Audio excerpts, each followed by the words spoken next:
Tiba-tiba di ujung sawah saya ada bayangan putih ngambang. Saya pikir cuma halusinasi saya, tapi makin lama makin jelas suaranya, makin melengking buat suaranya.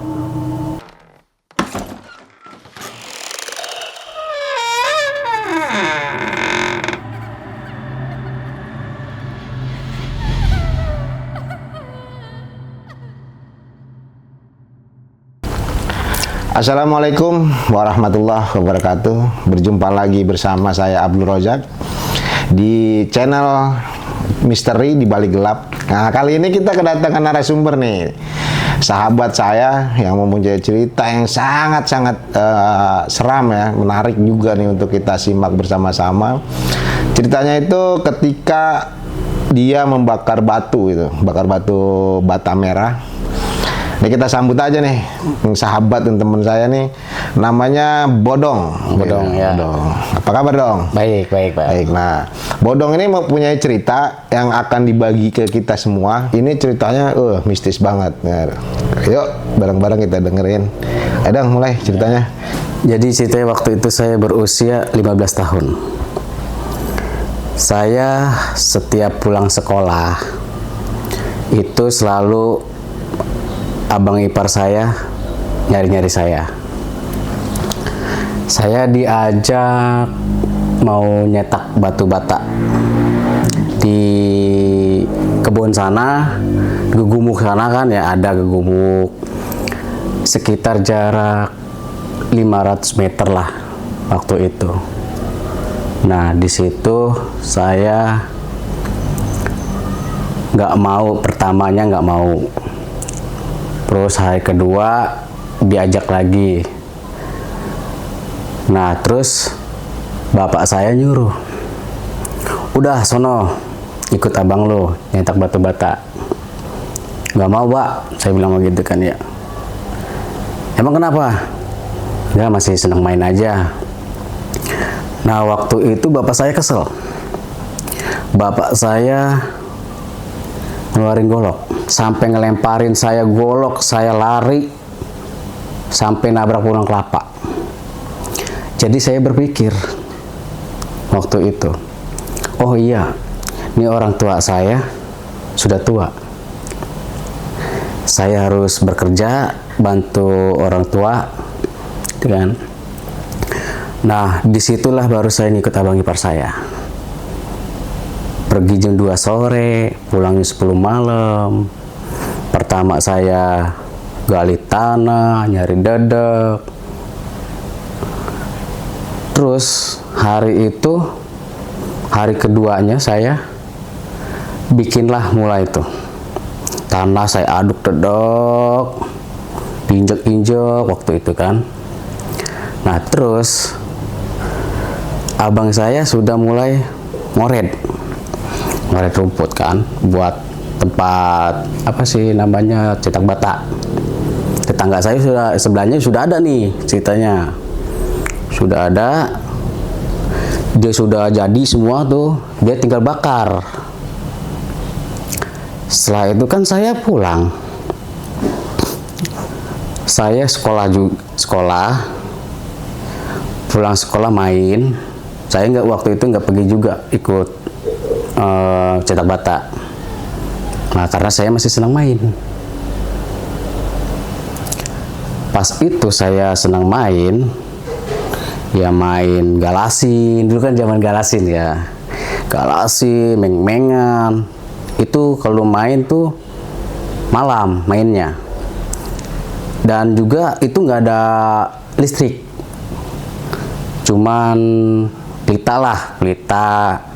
Ya kan, kita sering nonton TV juga ke tetangga gitu. Itu kadang-kadang dikunciin ya kan. Itu kalau misalnya menonton TV, kita ngecas aki dulu. Di kampung itu bener-bener sepi banget.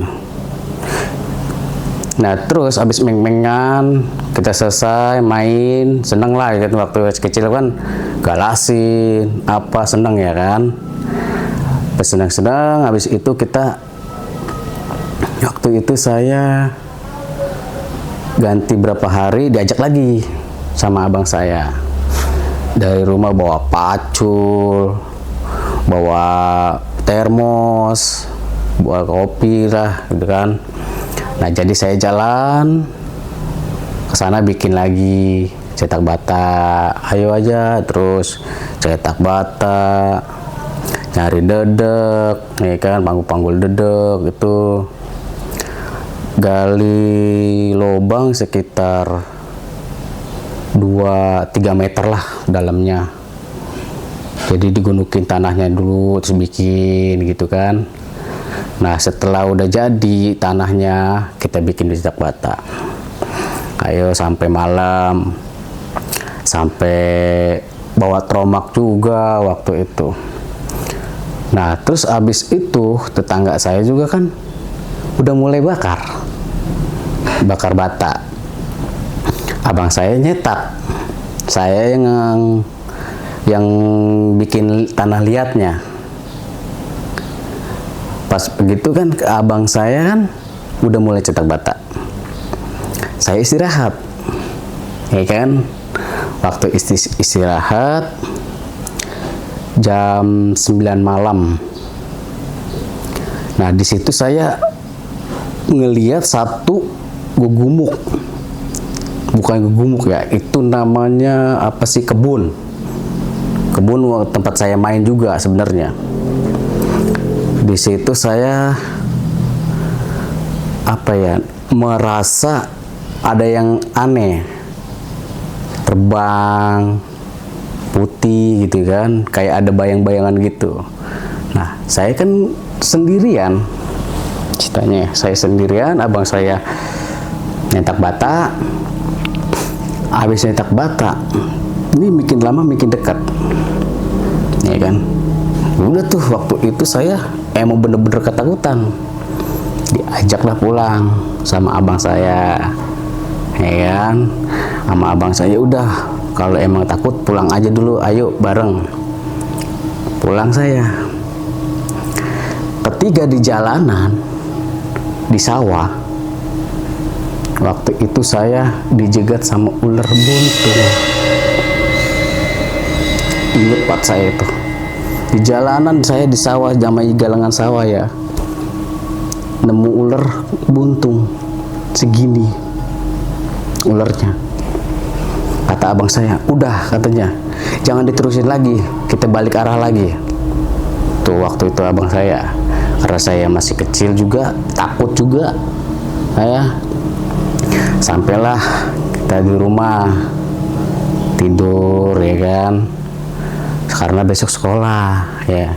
Begitu bangun sekolah kan namanya pakai pelita, bangun pagi kita udah pada cemong, hidung kita pada cemong ya. Kita bangun sekolah, saya waktu itu sekolah cuma bawa duit 50 perak zaman saya. 50 perak itu bagi 2 sama kakak saya juga. Nah terus pulangnya dijemput sama bapak saya juga, naik bronjong, kiri kanan saya naik bronjong, dianterin ke sekolah sama bapak saya. Pulang sekolah saya lanjut lagi bermain lah. Karena kalau zaman dulu kan sekolah, pulang sekolah main, pulang sekolah habis belajar, ya kan. Setelah udah selesai pelajaran kita bisa main. Setelah jam 2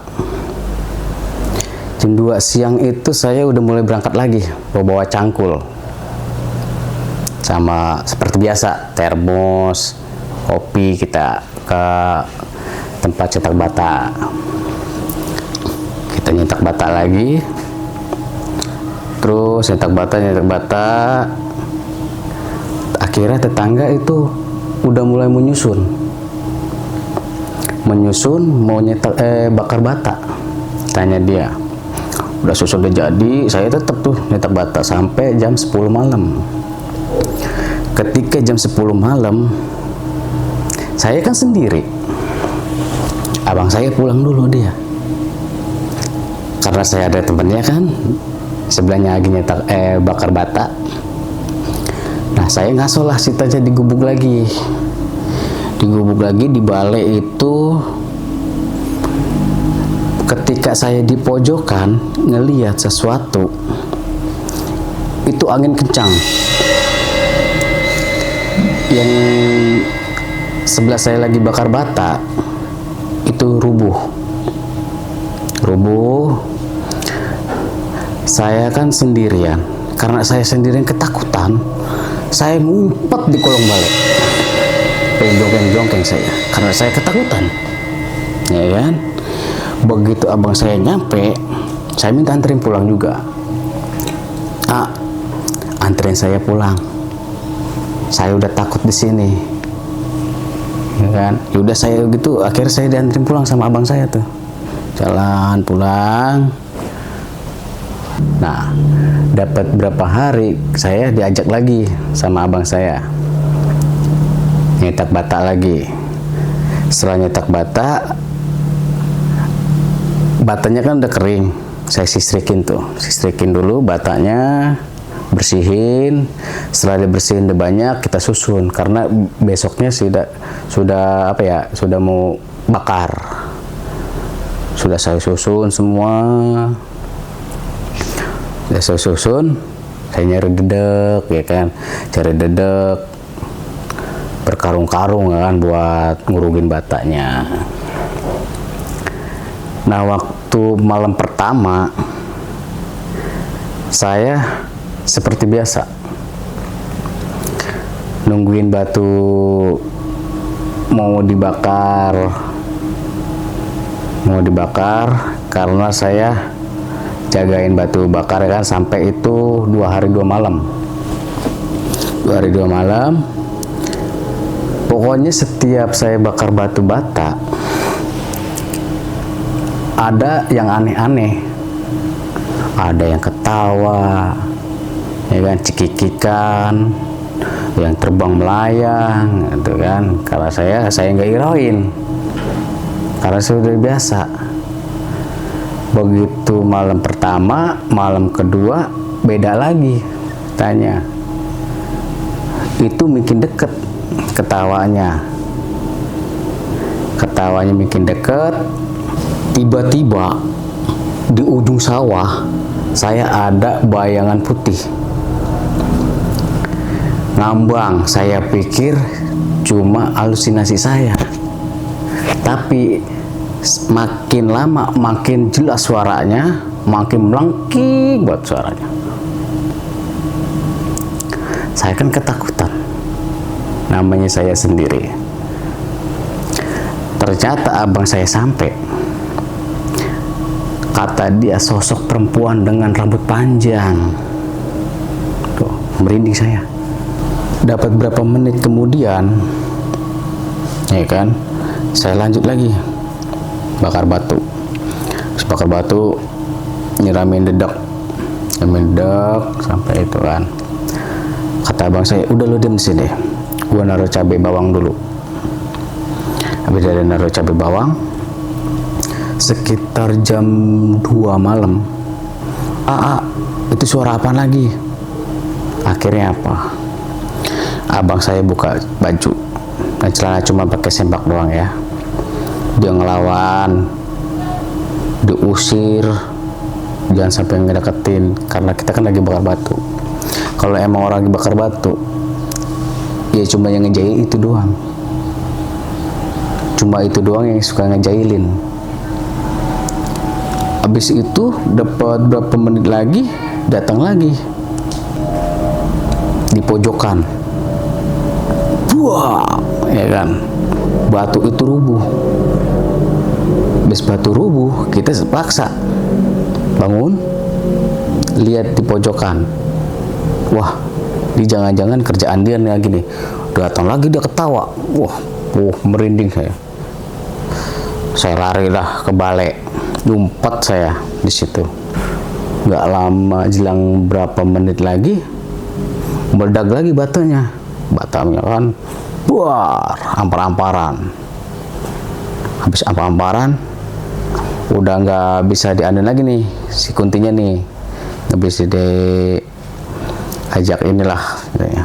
Ditantang lah sama abang saya si Kunti itu. Pokoknya itu ya di tempat gugumuk itu banyak, apalagi di satu